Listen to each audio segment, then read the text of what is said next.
Okay, so you want to own a taxi medallion. Picture a small piece of metal, smaller than a credit card, bolted to the hood of a yellow cab.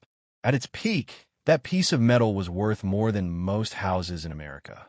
In 2013, a single New York City taxi medallion sold for $1.3 million. Within 5 years, that same medallion was worth less than $150,000. Thousands of drivers lost their life savings.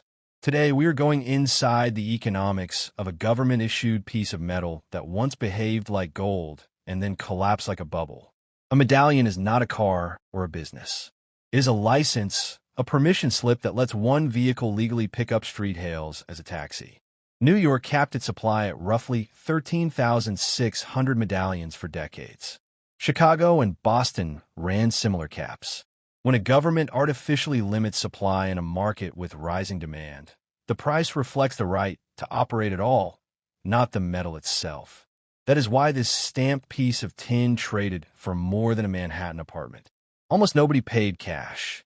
Specialized credit unions finance these purchases, typically with a 10 to 20% down payment, and the medallion itself as the only collateral. On a $1 million medallion, that meant borrowing $800,000 to $900,000 over 10 to 15 years, with monthly payments running $6,000 to $8,000.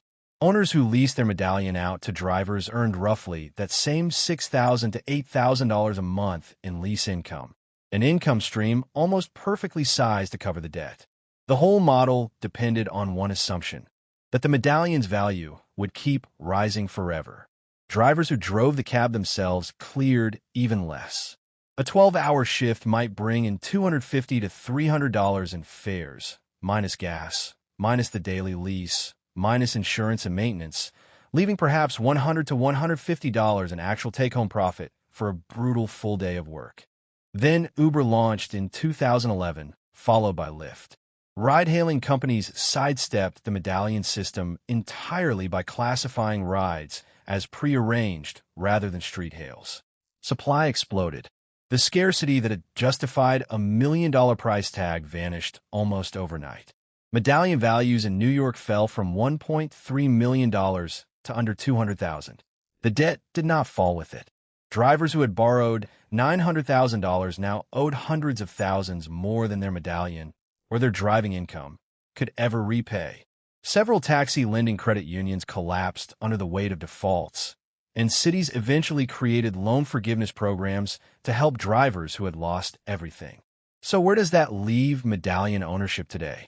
For owners who bought decades ago and paid off their loans, a medallion is still a modest, low-yield income source, something like a small rental property.